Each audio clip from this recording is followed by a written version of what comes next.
రాజీవ్ ఆరోగ్యశ్రీలో నెలకు 102 కోట్ల రూపాయలు దాదాపుగా బుక్ అయితే ఈరోజు 25-26లో ప్రతి నెల 184 కోట్ల రూపాయల హాస్పిటల్కి ప్రజలు వైద్యం కోసం వెళ్తున్నారు అధ్యక్ష. అందులో కూడా గవర్నమెంట్లో 54 కోట్లు, 22-23లో ప్రైవేట్లో 48 కోట్లు, ఈరోజు గవర్నమెంట్లో 87 కోట్లు, ప్రైవేట్లో 97 కోట్లు. సో అన్ని రకాలుగా పేషెంట్లు పెరగడమే కాకుండా 5 లక్షల నుంచి 10 లక్షలకు రాజీవ్ ఆరోగ్యశ్రీ ఏదైతే ఇన్సూరెన్సు ఇతర వ్యాధులను కూడా అందులో చేర్చడం వల్ల ఈరోజు దాదాపుగా మోర్ దాన్ డబుల్ ఈరోజు వాళ్ళు వాడుకోవడం జరుగుతుంది అధ్యక్ష.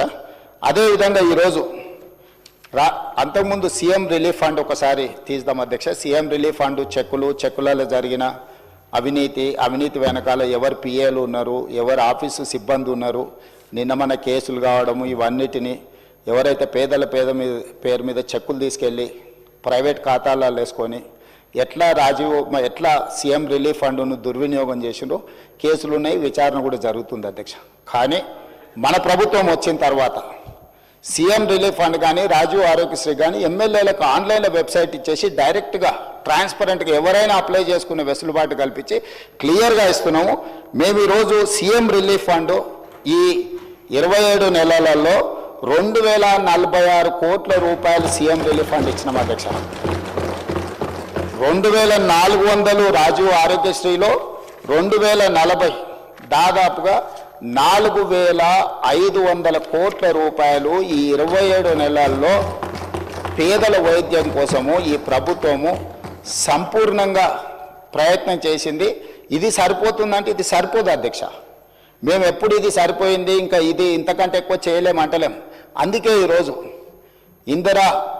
ఇందిరమ్మ కుటుంబ జీవిత బీమా ఎవరికి ప్రమాదం వచ్చినా సిపెక్ సర్వే ప్రకారం social economic education employment political and caste survey ఏదైతే రాష్ట్ర ప్రభుత్వం చేసి February 4th సోషల్ జస్టిస్ డేగా పెట్టిందో ఆ సమాచారం ప్రకారం 1,15,00,000 కుటుంబాలు తెలంగాణ రాష్ట్రంలో ఉంటే ప్రతి కుటుంబానికి ఈరోజు జీవిత బీమాను అందించి ఎవరికైనా కుటుంబ పెద్దను కోల్పోతే ప్రభుత్వం వైపు నుంచి ఒక ధీమా ఉండాలి, ఈ జీవిత బీమా ఆ కుటుంబానికి ఒక ధీమా అని చెప్పి ఈరోజు మనం నూతనంగా కొత్త పథకాన్ని కూడా మనం ప్రవేశపెట్టుకోవడం జరిగింది అధ్యక్ష.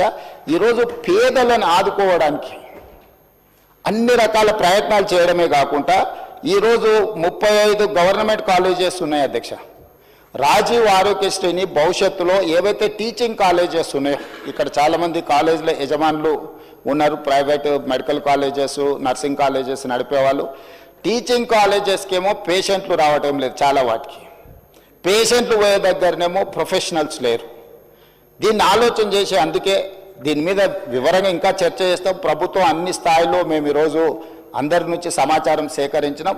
ఏ ఏరియాలో అయితే టీచింగ్ కాలేజెస్ ఉన్నాయో పర్టికులర్గా మెడికల్ కాలేజీలు రాజీవ్ ఆరోగ్యశ్రీని మొత్తం ఆ మెడికల్ కాలేజీలకు పంపిస్తే అక్కడ చదువుకునే నర్సింగ్ కాలేజ్ స్టూడెంట్స్కైనా మెడికల్ కాలేజ్ స్టూడెంట్స్కైనా పీజీ చదువుకునేటోళ్ళకైనా ఫర్దర్ స్పెషలైజేషన్ చేసేటోళ్ళకైనా విరివిగా బాధితులు వచ్చినప్పుడు వాళ్ళను ట్రీట్ చేయడం ద్వారా వాళ్ళకి వర్క్ ఎక్స్పీరియన్స్ వస్తుంది. అదేవిధంగా Rajiv Aarogyasri CM relief funds కూడా వాటికే ఇస్తే ఆ హాస్పిటల్ల యొక్క నిర్వహణ మెడికల్ కాలేజీల యొక్క నిర్వహణ కూడా బెటర్గా ఉంటుంది. అందులో పనిచేసే డాక్టర్లు సర్జరీ చేస్తే వాళ్ళకి స్పెషల్ ఇన్సెంటివ్స్ ఇవ్వాలనుకుంటున్నాం అధ్యక్ష. ఈరోజు జీతభత్యాలకే పనిచేసే వాళ్ళు అప్పుడప్పుడు ప్రైవేట్ హాస్పిటల్స్లలో కూడా సర్జరీలు చేస్తున్నారు. వీటన్నిటినీ మనకు తెలుస్తూ ఉంది. అందుకే ఇప్పుడు ఏం ఆలోచన చేస్తుంది ప్రభుత్వం, ఈ టీచింగ్ కాలేజెస్లో చదువులు చెప్పే ఎవరైతే డాక్టర్స్ ఉన్నారో స్పెషలైజ్డ్ ఉన్నారో వాళ్ళు సర్జరీలు చేస్తే సర్జరీలకు వాళ్ళకి స్పెషల్ ఇన్సెంటివ్ ఇవ్వడం ద్వారా వాళ్ళని ప్రోత్సహించాలని ఈ Rajiv Aarogyasri CM relief fund ఇవన్నీ కూడా ఈ మెడికల్ కాలేజెస్కి ఎప్పుడైతే వెళ్తాయో నిధులు హాస్పిటల్ల నిర్వహణ చాలా పకడ్బందీగా జరుగుద్ది.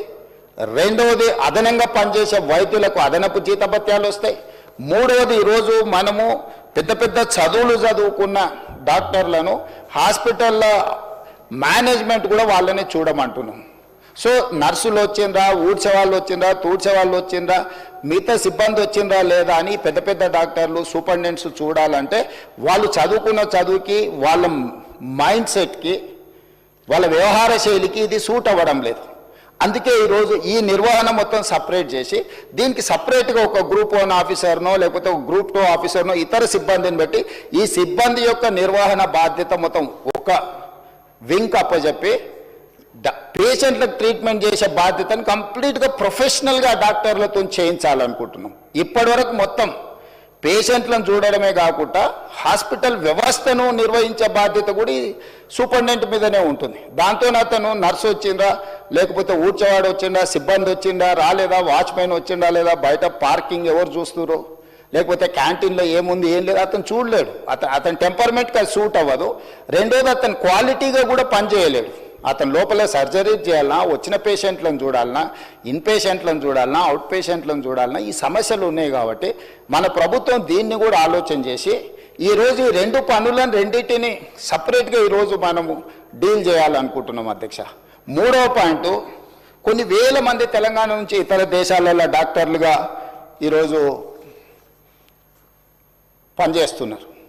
వాళ్ళు తల్లిదండ్రులను చూడడానికో, ప్రాంతాన్ని చూడడానికో, లేకపోతే ప్రాంతం మీద అభిమానంతో వచ్చినప్పుడు వాళ్ళు 4-5 రోజుల్లో కుటుంబ వ్యవహారాలు చక్కదిద్దుకుంటే ఒక 20 రోజులు ఎక్స్ట్రా ఉన్నప్పుడు వాళ్ళు అత్యంత అధునాతనమైన వైద్యశాలలో పనిచేయడమే కూడా అత్యున్నత చదువులు చదువుకున్న డాక్టర్లు. వాళ్ళందరితో నేను మా దామోదర్ రాజనరసింహ గారు మాట్లాడి ఒక ప్లాట్ఫామ్ క్రియేట్ చేస్తున్నాం. డాక్టర్ సంజయ్కి కొంచెం ఇది ఎక్కువ అవగాహన ఉండే అవకాశం ఉంది. ఆ డాక్టర్లు అందరినీ ఆన్లైన్లో ఒక వెబ్సైట్ క్రియేట్ చేస్తున్నారు.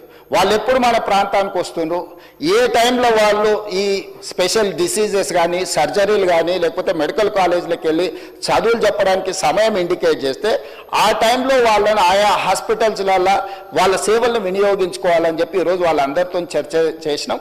వాళ్ళందరినీ కూడా ఒక కొలికి పట్టుకొచ్చినాం అధ్యక్ష. ఈరోజు ఈ ప్రాంతంలో ఉండి గ్రామీణ ప్రాంతాలలో ఉండి ఉస్మానియా, కాకతీయ యూనివర్సిటీలలో మంచి చదువులు చదువుకొని ఇతర దేశాలకు వెళ్ళి గొప్ప పేరు సంపాదించిన డాక్టర్లు ఈరోజు తిరిగి సొంత ప్రాంతానికి ఏదైనా చేయాలనుకుంటున్నారు. ఇప్పటి వరకు ఎలాంటి వెసులుబాటు లేదు. ఏ డాక్టర్ ఎప్పుడు ఇండియాకు వస్తుండు, తెలంగాణకు వస్తుండు, లేకపోతే సొంతూరుకు వస్తుండు, ఎప్పుడైనా వెళ్తుండు, అతని సమయం ఎప్పుడు ఎలా కేటాయించగలడానికి ఏమీ వెసులుబాటు లేదు.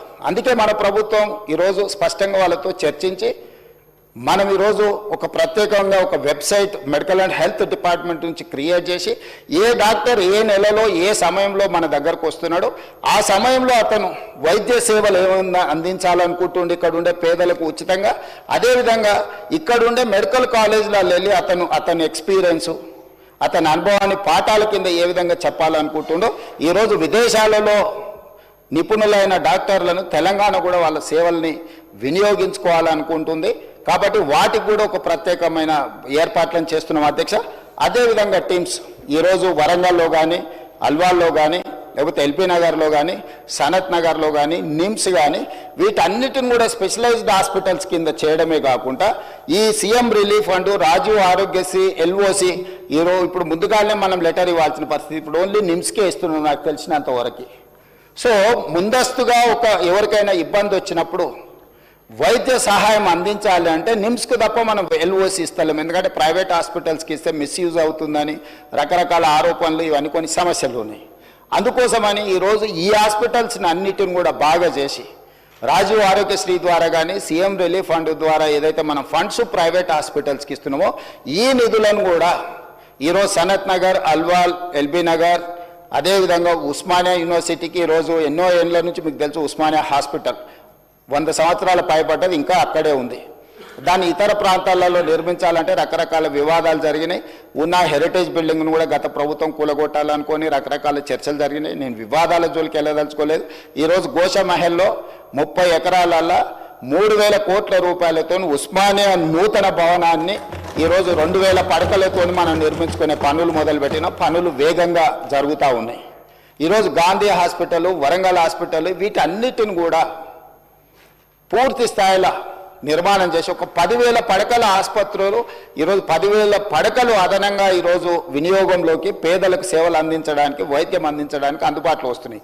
వీటన్నిటిని కూడా ప్రభుత్వము ఈ సీఎం రిలీఫ్ ఫండ్ కావచ్చు, రాజీవ్ ఆరోగ్యశ్రీ కావచ్చు, వీటన్నిటిని నిధులను వాటికిచ్చి వాటిని కూడా పేదలకు అన్ని రకాల వైద్య సేవలను అందించడానికి ఈరోజు వాటిని కూడా ప్రభుత్వం వినియోగంలోకి తీసుకురావాలని, వేగంగా పనులను పూర్తి చేయాలని, గతంలో జరిగిన ఎన్నో నిర్ణయాలను నేను రాజకీయంగా విమర్శించదలుచుకోలేదు, కానీ వాళ్ళకి తెలుసు నిజమేందో, నేను చెప్పాల్సిన అవసరం లేదు. కాబట్టి వీటిని సర్దిద్దుకుంటూ ఒక దారిలో పెట్టి ఒక ప్రయత్నం చేసి దామోదర్ రాజనరసింహ గారు ఎడ్యుకేషన్ అండ్ ఇంజనీర్, కానీ by nature is an doctor, social doctor. అంటే సామాన్య సోషల్ డాక్టర్ అంటే పేదవాడికి ఏం సమస్య వస్తుంది, ఆ సమస్యకు ఏం వైద్యం అందించాలని సంపూర్ణంగా అవగాహన ఉన్న దామోదర్ రాజనరసింహ గారిని నేనే స్వయంగా ఈ శాఖ మీరు నిర్వహించాలని పర్సనల్గా వారిని పిలిచి, ఎందుకంటే ఈ శాఖ చాలా విస్తృతమైన సబ్జెక్ట్, ఇదంత ఆషమాషిగా అర్థమయ్యేది కాదు. అర్థమైనా కూడా ఎవ్రీడే ఒక కొత్త ఛాలెంజ్ వస్తుంది. ఒకప్పుడు గత్తర ఉండే, మలేరియా ఉండే, రకరకాల జబ్బులు వచ్చినాయి, సడన్గా మన కోవిడ్ వచ్చింది. లేదు ఇట్లా ఎప్పటికప్పుడు ఏ రకమైన జబ్బులు సమాజంలో ఎట్లొస్తున్నాయి, ఎందుకు వస్తున్నాయి ఎవరికీ తెలియదు, రకరకాల ఇవి. అంటే ఈ ఛాలెంజెస్ని ఎప్పటికప్పటికి మంత్రితో పాటు అధికారులు కూడా ఎప్పటికప్పుడు నేర్చుకోవాల్సిన సబ్జెక్టు. మిగతా ఇష్యూస్ కంటే కూడా ఐటీ పరిశ్రమల కంటే కూడా మెడికల్ అండ్ హెల్త్ అనేది ఒక ఛాలెంజ్. ఈ ఛాలెంజ్ని ఎప్పటికప్పుడు చదివితే తప్ప రోజు పరీక్షకు ఐఏఎస్ ప్రిపేర్ అయినట్టు మంత్రి ఆ రేంజ్లో ప్రిపేర్ అయ్యి అర్థం చేసుకుంటే తప్ప మన పేదలకు వైద్యం అందించలేని పరిస్థితి. అందుకే క్వాలిఫైడ్ పర్సన్ ఈరోజు మనకు ఆ శాఖను నిర్వహిస్తున్నాడు. వారు ఇచ్చిన సూచనలు డెఫినెట్గా తప్పకుండా దాంట్లో ఏమేమి ప్రజలకు ఉపయోగపడుతుందో వాటన్నిటినీ స్వీకరిస్తాం. ఇంకా వారు చాలా మీటింగులు కూడా ఏర్పాటు చేసిండ్రు మంత్రి గారు. భవిష్యత్తులో కూడా ఈ అన్ని రిఫార్మ్స్ తీసుకురావాలనుకుంటున్నాం. ఇంకేమైనా సూచనలు ఇచ్చినా తప్పకుండా వాటిని ప్రభుత్వం తీసుకుంటుంది. ఏదేమైనా ఈ రాష్ట్ర ప్రభుత్వం యొక్క ప్రాధాన్యము విద్య, పేదల వైద్యం, ఈ రెండింటి మీద ప్రత్యేకమైన ఫోకస్ పెట్టి, ఈరోజు ఒకప్పుడు భోజనం లేదు, కానీ ఈరోజు భోజనం వచ్చింది, కానీ న్యూట్రిషన్ ఫుడ్ లేదు. సో ఈరోజు ప్రజలకు న్యూట్రిషన్ ఫుడ్ అందించాలనుకుంటున్నాం. ఒకప్పుడు విద్య లేదు, విద్య అన్ని ప్రాంతాలకు వచ్చింది, కానీ క్వాలిటీ ఎడ్యుకేషన్, స్కిల్ ఎడ్యుకేషన్ లేదు. సో అందుకే ఈరోజు నర్సరీ నుంచి 12th క్లాస్ వరకు విద్యాపరంగా కానీ వైద్యపరంగా కూడా ప్రైమరీ హెల్త్ సెంటర్ నుంచి స్పెషలైజ్డ్ హాస్పిటల్స్ వరకు ఒక ప్రత్యేక ప్రణాళిక తీసుకొని ముందుకు వెళ్తున్నాం. డెఫినెట్గా సభ్యులు ఏదైతే సూచనలు చేసిండ్రో, కన్సర్న్ ఎక్స్పర్ట్ చేసిండ్రో పేదల వైద్యం కోసం, డెఫినెట్గా ఈ ప్రభుత్వం వాటన్నిటి మీద దృష్టి పెడుతుంది. ప్రభుత్వం ఈ కొన్ని విషయాలలో నిధుల సమస్యలు